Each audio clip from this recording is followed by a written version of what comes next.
সব কাজের পেছনে একটা গল্প থাকে, শুধু পরিশ্রম এবং ধৈর্য দিয়ে কাজ করে যেতে হয়। হ্যালো এভরিওয়ান, আমি কৃষ্ণা দেবী। আমার নতুন আরেকটি ব্লগে আপনাদের সবাইকে স্বাগত জানাচ্ছি। সেদিন ছিল আমার বাচ্চাদের এটিএম বাংলার রেকর্ডিং। আমার মন খুব বেশি খারাপ ছিল, কিন্তু কিছুই করার নেই, কাজ তো কাজে, তাই বের হতেই হবে। প্রথমে আমি রেডি হয়ে বের হয়ে গেলাম ঘিওরের উদ্দেশ্যে। আমার মূলত 3 জায়গা থেকে আমার স্টুডেন্টদেরকে তুলতে হবে, ঘিওর, মানিকগঞ্জ এবং সাটুরিয়া। তাই প্রথমে আমি ঘিওরের উদ্দেশ্যে বেরিয়ে গেলাম। আমরা যারা মানিকগঞ্জের আছে তারা অবশ্যই এই রোডটা চিনে থাকবে। এটা হচ্ছে আমাদের বেউথার রোড, এই হচ্ছে বেউথার নদী। আমি এই রোড হয়ে মুন্নু হয়ে বানিয়াজুরি হয়ে ঘিওর যাব। তারপর হচ্ছে আমি এই তো বেউথা ব্রিজ দিয়ে যাচ্ছিলাম। তারপর ওইখান থেকে আমি ওদেরকে তুলে নিয়ে, এই তো মানিকগঞ্জ থেকে স্টুডেন্টকে তুলে নিয়ে আমি হচ্ছে সাটুরিয়া চলে গেলাম। সাটুরিয়া গিয়ে আমি সেই স্টুডেন্টের জন্য ওয়েট করছিলাম। তারপর মাঝে আমি একটু ঘুমিয়ে গিয়েছিলাম। তারপর আমরা একটা স্টপেজে বসে একটু চা খাচ্ছিলাম, রেস্ট নিচ্ছিলাম। তারপরে আমরা আবার জার্নি শুরু করলাম। এই তো আমরা হচ্ছে ঢাকার ভেতরে ঢুকে যাচ্ছিলাম। ঢাকায় সেদিন খুবই ঝামেলা হচ্ছিল, আমি খুব ভয়ে ছিলাম কি হবে না হবে। তারপর আমরা এই তো মেন ঢাকার ভিতরে ঢুকে গেলাম। আমি এই রোডটাতে যতবারই আসি, কেন জানি না আমার এত ভয় লাগে। যদিও আমার মাসে কয়েকবার এই রোডটাতে আসা হয়, তবুও আমার ভয় লাগেই। এই সংসদ ভবনের রোডটা দেখলে আমার সেই জুলাই আন্দোলনের কথা মনে পড়ে। যদিও সেদিন ঢাকার অবস্থা খুব একটা ভালো ছিল না, তাই আমার মনের ভিতরে সেই ভয়টা বারবার কাজ করতেছিল, কি হবে কি হবে। যাই হোক, তারপর আমরা আস্তে আস্তে সেই আমাদের কাঙ্ক্ষিত জায়গায় এফডিসিতে পৌঁছে গেলাম। এফডিসিতে হচ্ছে এটিএন বাংলার স্টুডিও। এখানে হচ্ছে মূলত আমাদের রেকর্ডিংটা হবে। তারপর হচ্ছে গিয়ে পরে একটা সময় ডেট ধরে সম্প্রচার করে দেওয়া হবে।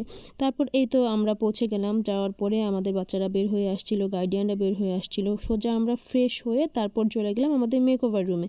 সেখানে গিয়ে আমরা একটু খাবার খেয়ে নিয়েছিলাম। সবাই বাসা থেকে খাবার করে নিয়ে এসেছিল, যেহেতু আজকে এখানে অনেকটা সময় থাকতে হবে, তাই আগের থেকেই খাওয়া দাওয়া করে একদম প্রিপেয়ার্ড হয়ে নিচ্ছিল সবাই। তারপর এই তো সজীব চলে আসলো মেকওভারের জন্য। আপনারা সজীবকে চিনে থাকবেন অবশ্যই যারা আমার ব্লগ রেগুলার দেখেন। তারপর দেখুন, সজীব যখন মেকওভার করছিল, অহনার বাবা চার্জার ফ্যানটা অহনার দিকে ধরে রাখছিল। আসলে বাবারা এরকমই হয়। আমার বাবাও ছোট থেকে আমাকে এরকম কেয়ার করেই একটা সময় এরকম পর্যায়ে এনে দিয়েছে। আসলে মা বাবার সাপোর্ট না থাকলে জীবনে কোনো কিছুই করা যায় না। তারপর আমি এই তো এই বাচ্চাটার মেকওভার দেখছিলাম। ও কিন্তু নিজে নিজেই পুরো মেকওভারটা করছিল। আসলে যারা নাচ করে তারা নাচের মেকওভারগুলো নিজেরাই করতে পারে। ছোটোবেলা থেকে আমিও করেছি, এখনও করি মাঝে মাঝে। তারপর দেখুন, এই তো একটা ছোট্ট পিচ্চি ছিল, ওর দিদি ভাই আজকে নাচ করবে। সে বারবার আমার সাথে এসে মজা করছিল। আমি তার কাছে একটু কোক চাচ্ছিলাম, সে আমাকে বারবার জিভ দেখাচ্ছিল, বলতেছিল আমি তোমাকে দিব না, এটা আমি একাই খাবো, আমার এখানে কিন্তু অনেক থুতু গিয়েছে। আমি বলেছিলাম তুমি তাও আমাকে দাও। সে আমাকে কিছুতেই দিতে রাজি না, কিন্তু সে একাই খাবে। তারপর যাই হোক, আমি কোনোভাবেই তাকে রাজি করাতে পারছিলাম না। শেষমেশ আমি কোকের আশা ছেড়েই দিয়েছিলাম, কোনোভাবেই পারলাম না। তবে সে খুব মিষ্টি এবং হাসি খুশি এবং কিউট। এই তো সবাই রেডি হচ্ছিল। সেদিন অনেক বাচ্চাদের রেকর্ডিং ছিল, অনেক দূর থেকে বাচ্চারা এসেছিল, সেই যশোর, খুলনা, নড়াইল, তারপর আরও অনেক জায়গা থেকে। আমি এত ডিটেলসে বলতে পারছি না। এই দেখুন, এই ছোট্ট বাচ্চাটা কি সুন্দর বসে আছে। তারপর আমাদের রেকর্ডিং টাইম শুরু হয়ে গেল। এই প্রথমেই হচ্ছে আমার সেই মিষ্টি অহনার নাচটি রেকর্ড হচ্ছিল। ও কিন্তু খুবই মিষ্টি, ছোট থেকে আমার কাছে আছে। ওর এক্সপ্রেশন আমার এত ভালো লাগে, খুব ভালো নাচ করে।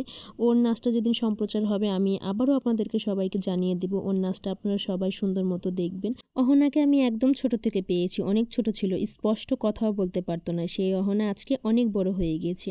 তারপর অন্য বাচ্চাদের রেকর্ডিং হচ্ছিল। এই বাচ্চাগুলো খুব সুন্দর নাচ করছিল, প্রত্যেকটা বাচ্চার নাচে সেদিন সুন্দর হয়েছিল। তারপর এই তো আমার সেই 2টা স্টুডেন্টের নাচ শুরু হয়ে গেল। ওরা হচ্ছে আমার সেই ঘিওর স্টুডেন্ট, একজন হচ্ছে সুবহানা, একজন হচ্ছে জাহারা। ওরা কিন্তু টুইন। সেদিন জাহারার অনেক বেশি জ্বর ছিল। আমি খুবই ভয় পেয়ে গিয়েছিলাম যে ও প্রোগ্রাম করতে পারবে কি পারবে না, রেকর্ডিংটা হবে কি হবে না, কিন্তু তারপরে ও করতে পেরেছিল। তারপর এই তো কিউট কিউট ছোট্ট বাচ্চাগুলো, ওরা বকুল ফুল নাচটা করছিল। আমার এত বেশি ভালো লেগেছিল, খুব বেশি ভালো লেগেছিল।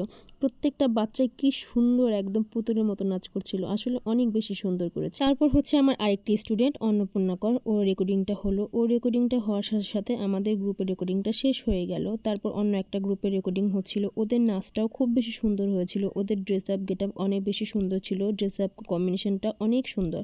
তারপর এই তো সবাই অনেক ওয়েটিং করেছিল যে কার কখন রেকর্ডিংটা হবে। আসলে নাচের গ্রুপের রেকর্ডিংটা খুব বেশি কঠিন হয়ে থাকে। ড্রেস আপ গেট আপ করে অনেকটা সময় ধরে থাকতে হয়।